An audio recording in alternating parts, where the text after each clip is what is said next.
All right, hi there. Welcome to this web conference session. Today we're going to go through an overview and application of the community of inquiry presences. Just some conference reminders. Go ahead and silence any electronics, remove any distractions. If you're at work, just go ahead and close the door, put up a do not disturb sign, just so we can be prepared to focus here for the next 15 minutes. If you haven't already, just do a quick run through of the audio setup wizard before we start, and if you get kicked out for any reason, make sure you do it each time you come back in. Please update your profile to show your name, title, and picture. You can do that by right-clicking on your name and clicking Edit Profile. Remember to put down your electronic hand, which both of you have. Fantastic.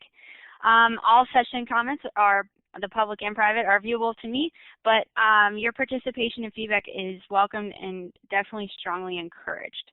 So this is week number 2. For those of you here with me, this is Thursday, January 19th at about 7:45 p.m. For those of you who will be watching this later, this is week 2 in our web conference session, and I look forward to seeing those missed class summaries of the information today. All right, let's go ahead and move on to our quality check. If you could just give me a green check in the polling to let me know that you can hear me clearly. Fantastic.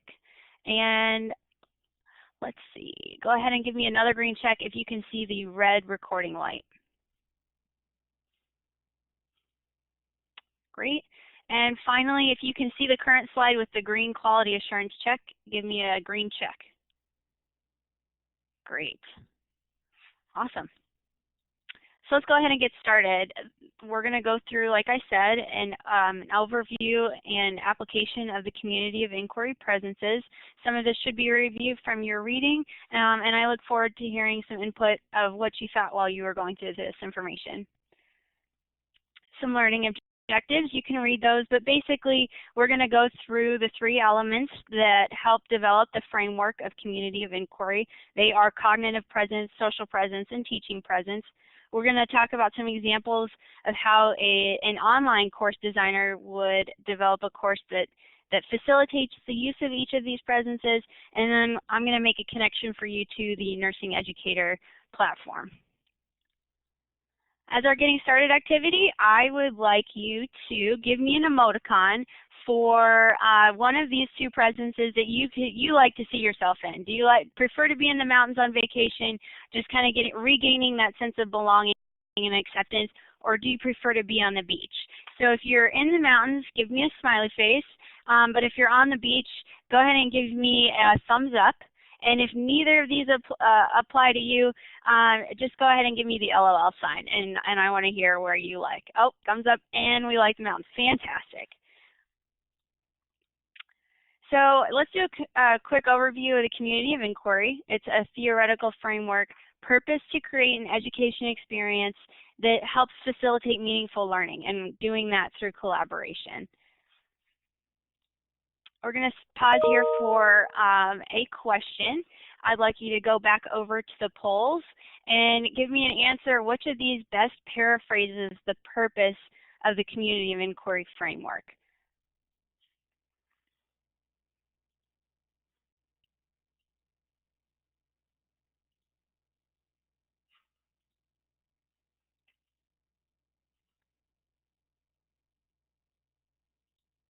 And publishing those, and looks like we have 2 B's, which is correct. Great job. Moving on, let's also do a review of the 3 presences.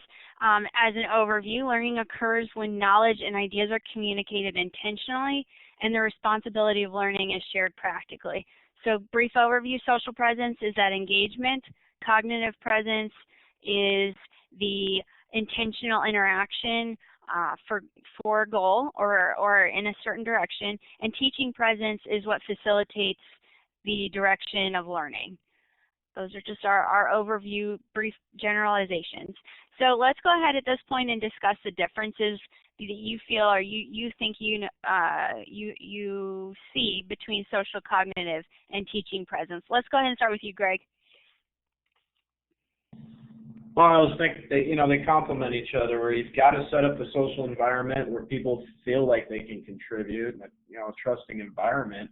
But you need to have the cognitive so they know where they're going, some kind of direction, and then when it comes to the teaching, that it's a leader that's not just talking, but guiding the discussion, facilitating the discussion, making sure you're on pace, on track, and clearing up any misconceptions. Definitely. I like that what you said about misconceptions, because I think that's a crucial thing, that we can each think that our answers are absolutely right, but if we're wrong, somebody needs to kind of point it out to us. How about you, Jessica? I agree with Greg.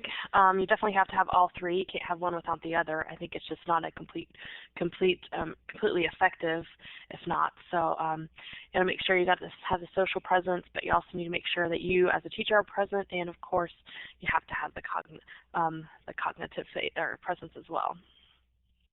Exactly. Great.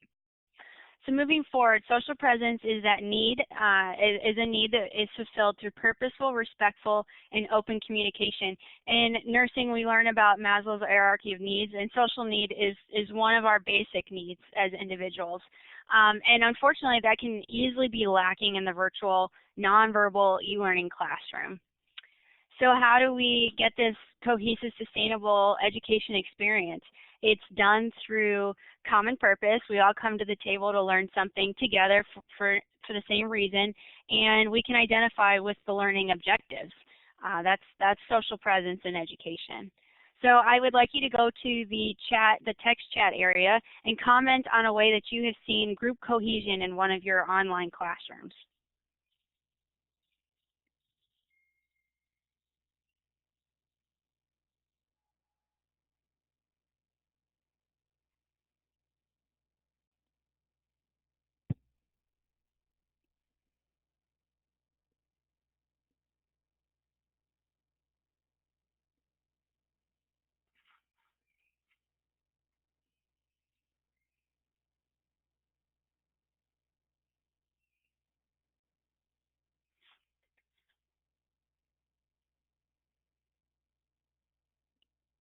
Good. So you're talking about that social presence, Greg, where you feel comfortable sharing what your thoughts are, which is great. And Jessica, dividing up the work and it coming together. Yeah, no, I totally agree on those group activities. It's enough independence, but enough togetherness also. So cognitive presence is during social interactions, we have ideas, we formulate our opinions and thoughts, but through education, our individual meaning can grow, it can gain awareness and perspective. Practical inquiry is a model that online educators and educators in general can use to guide cognition, can guide that education experience for their students. It's done through prompting, where we give an idea and our students start to think of something. They start to reflect. In the next phase, they have some reflection, or they share those opinions with others, and we reflect out loud, and maybe we don't agree, or maybe we do agree. But we start to have an opinion, and we generate some meaning behind it in the third phase. And finally, application. We either own our own idea again, and we feel more committed to it, or we take on someone else's idea and we apply it to our own thoughts. Let's go ahead, and I want to take this moment to share some feeling. I want to know how you're feeling about incorporating the community of inquiry in your teaching. If you would just select an emoticon that would describe your feelings about COI. So Greg's approving and Jessica is too. Great. Yeah, I'm feeling excited about it. I think I have that like really excited, happy face. I'm just really looking forward to incorporating it. So finally, teaching presence. Educators in e-learning have the added challenge of stimulating a supportive and challenging environment. And why is it challenging? Because we have to facilitate dynamic collaboration. We have to bring everyone together on the same information and not just talk about facts, but actually share ideas and critically think. COI is centered on the shared responsibility of engaged discourse, meaning that as the educator, I'm purposefully going to bring out differing ideas, but as the student, I'm going to share and engage also. And in this setting, this teaching presence promotes my personal individual meaning as a student, but it helps enable growth. through mutual understanding. And we either agree to agree on the same thing or we agree to disagree, but we have a new perspective moving forward. So now I'd like you to take your tools here on the whiteboard. I'd like you to add a text box on our next pane, and I want you to comment on an expectation you had for this web conference. So just something real brief, a few words. What's something you expected in this web conference to get or receive? Just go ahead and click on the text box and add something in real brief in one of the bubbles of what you expected coming into this web conference.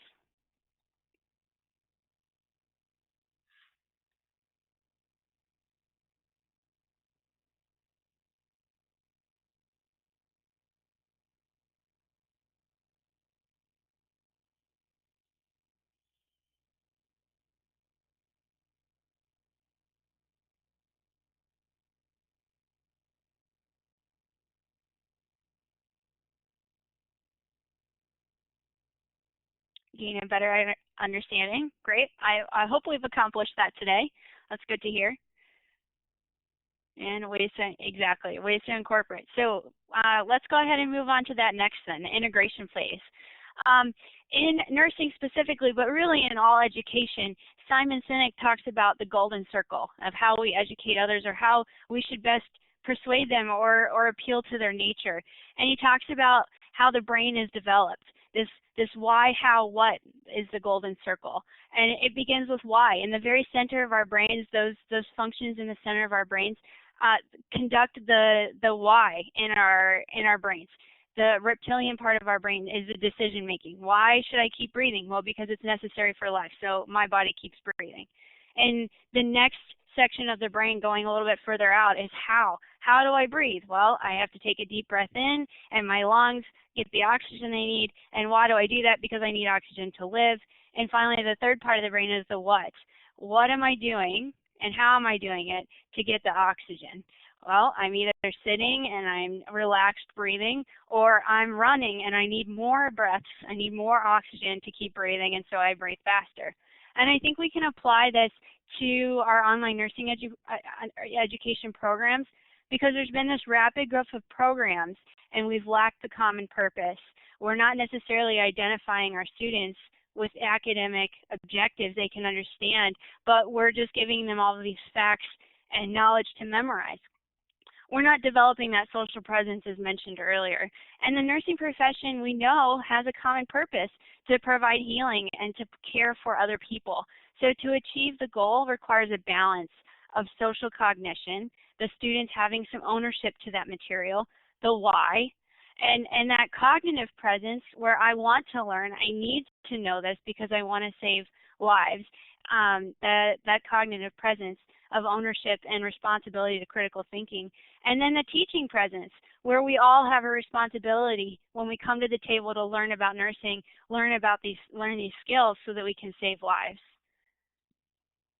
So in summary, all participants in e-learning have the potential to learn through reflection, that's social presence, shared insight, cognitive presence, and intentional collaboration with others, where we teach each other together as we learn and we discuss. So if you have any questions, please send them to me in the text chat box area. I'll be around for a few minutes after class has ended, but I've eaten up all of our time for now. Please go ahead and send me any questions. I'll keep the classroom open for a few minutes here. I'll stay online. But any feedback at all is welcome. Additionally, if you listened online, please include those comments or questions in your class miss summary, or feel free to shoot me an email and we can discuss those questions or I can answer them for you. All right, thank you so much for your time. Here are my references. Any questions before we sign off? No, thanks. Fantastic. And none from Jessica. Okay, great. Well, you guys have a great day. Thank you for your time.